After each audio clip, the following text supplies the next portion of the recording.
안녕하세요. 개인 투자자분들의 멘토 프로페서 킹입니다.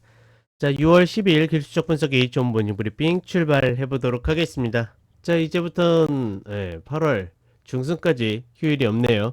힘차게 한번 수익으로 달려가 보도록 하겠습니다. 자, 일단 미국 같은 경우에는 금리가 또 요동을 치고 있죠. 그 지표 하나하나 해석을 그냥 지네들 마음대로 해요. 근데 더 재밌는 거는 금리가 우리가 상식적으로 인지했을 때 금리가 저 정도로 움직이게 되면 당연하게도 주식시장이 요동을 쳐야 되는데 주식시장 별로 반응이 없습니다.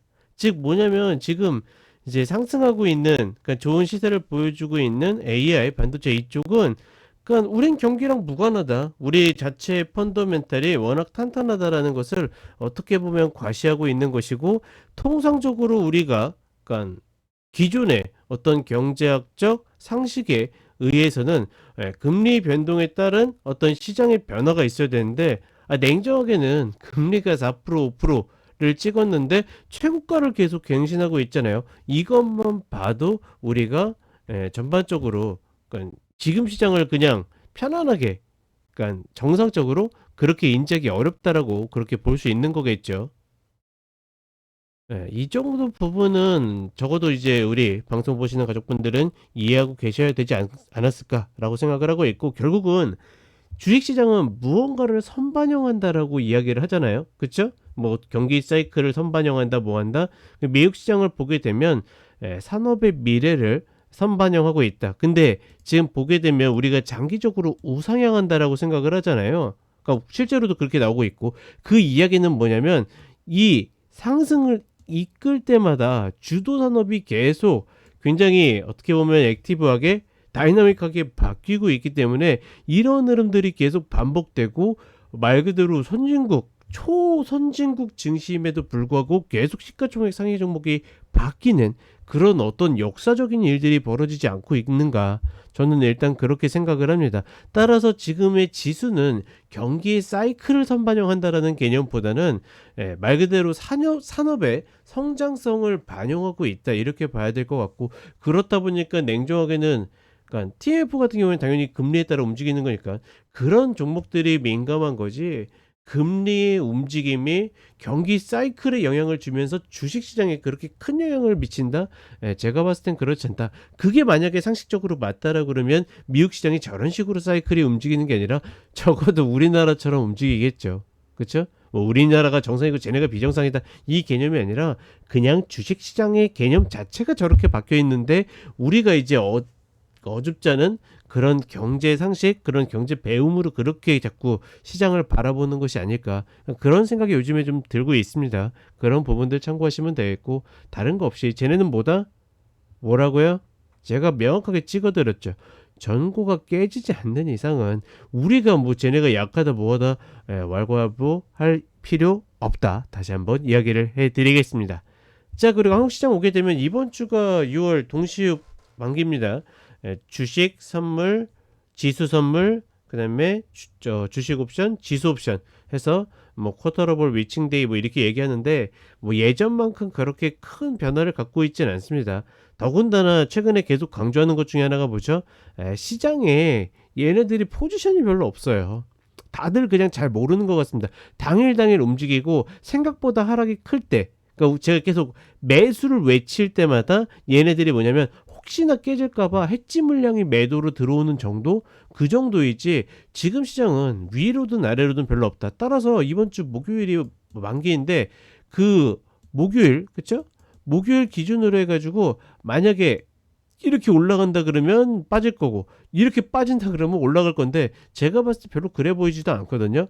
그냥 자연스럽게 제가 계속 이야기 드렸다시피 우상향해 가지고 여기 갇혀 가지고 횡보로 끝날 가능성이 높다라고 보고 있고, 그러니 이번 6월 동시만기는 양광에 가까운 흐름이 나오지 않을까라고 보고 있고, 재밌는 거는 당연히 코스닥 선물도 만기에 가까운데 뭐 코스닥이 그렇게 포지션으로 움직이는 시장은 아닙니다. 다만 그럼에도 불구하고 계속 매도로 쌓여 있던 것들이 최근에 제가 딱 명확하게 쌍바닥 찍었다, 너무너무 예쁘다, 개인 투자자는 무조건 코스닥만 해야 된다라고 이야기 드리고 있죠.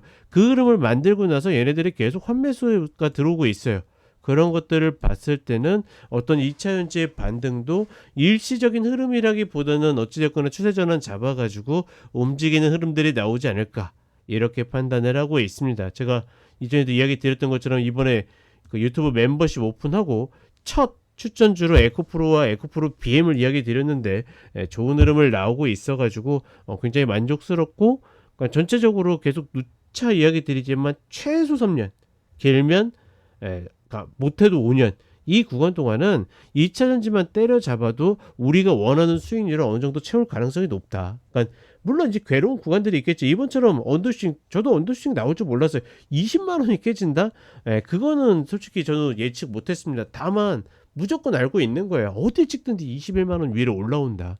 그러면 떨어지면 떨어질수록 이익인데 뭐가 문제겠습니까? 그렇죠? 그런 부분들 꼭 같이 인지를 하시면서 가시면 좋을 것 같습니다. 자, 이야기가 좀 길었죠. 우리 차트 보도록 하겠고, 자세한 이야기는 어제 라이브 방송 때, 이번 주는 기관차를 좀 쉬었죠.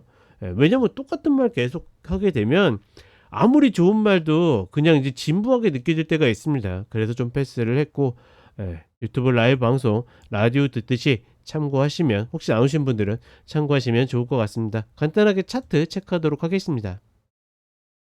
자, 일단 뭐 고민된 거 없어요. 금리가 요동치니까 움직이는 척 하다가 어떻게 됩니까? 그냥 또 고만고만하게 마무리가 됐습니다. 말 그대로 애꿎은 TMF만 또다시 밀렸는데 전혀 개의치 않는다.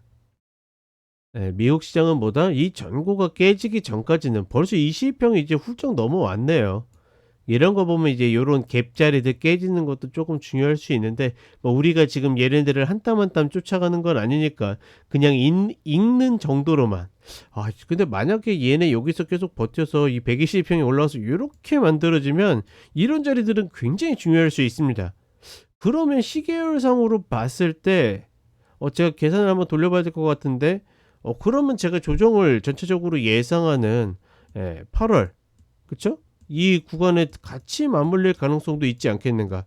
오히려 저는 버텼으면 좋겠습니다. 밀리기보다. 아마 얘네 버티기만 해도 우리 시장은 계속 반등하는 매수 플레이어 입장에서는 괜찮은 장이 만들어질 가능성이 높다라고 보고 있고, 그리고 우리 시장으로 오게 되면 계속 이야기 드리지만 다른 거 없어요. 지금 이 122평 그리고 2782, 이 사이에서 계속 그냥 수렴한 형태가 가까울 것이다. 그렇다 보니까 코스피적으로는 개인 투자자분들이 들어갈 만한 종목은 별로 보이지 않는다. 말 그대로 지금 잘 나가는 종목 따라잡는다? 그럴 위치가 아니기 때문에, 그래서 할 만한 종목이 없다라고 계속 이야기를 드리는 거고, 그나마 코스닥의 어떤 지수의 위치에 비해서 엉망인 종목들이 많다. 그러니까 물론 계속 밀리는 저점을 갱신한 종목들을 잡아서 물리라는 이야기는 아닙니다. 다만 지수가 올라가려면, 제가 이야기 드렸죠. 여기서 찍고서 이거 목표가 지금 900인데 이 자리 가려면 2차전지 빼놓고 갈 수가 없습니다. 바이오제약이 더 갈 수 있느냐? 그러니까 대형이죠. 대형주도 더 갈 수 있느냐? 꿈의 어떤 그 먹을 수 있는 그 치를 충분히 소화를 시키고 있기 때문에 그거 이상으로 가기 저는 만만치 않다라고 보고 있고, 더군다나 HLB가 사고를 친 상태이기 때문에, 그렇다라 그러면 걔네 쪽으로, 그러니까 HLB에 못 가니까 뭐로 오르는 거, 알테오잔으로 가는 거잖아요.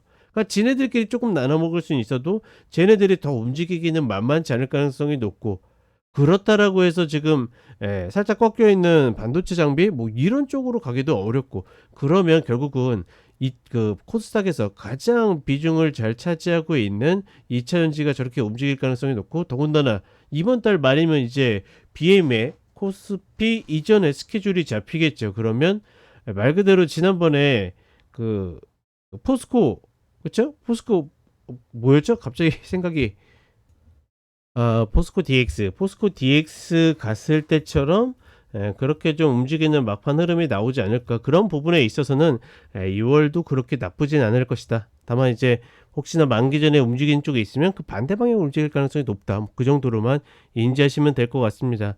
오늘 앞설이 좀 길었는데, 그리고 모닝 브리핑 치고 오늘 길죠. 그 이유는 뭐냐면, 아까도 이야기 드렸던 것처럼 오늘부터 이제 8월 중순까지 휴일이 없는데, 이 구간에서 저는 매수 플레이들이 충분히 먹을 만큼 먹어둬야 된다고 생각합니다. 그래야지 혹여나, 그러니까 늦게 찾아온 봄날보다 일찍 찾아온 겨울이 조금 더 좀 눈에 밟히는 그런 흐름들이 있기 때문에 그런 것들 잘 먹을 수 있지 않을까, 이렇게 생각을 해 봅니다. 자, 이번 주도 화이팅 하시고 언제든 또 좋은 방송으로 찾아뵙도록 하겠습니다.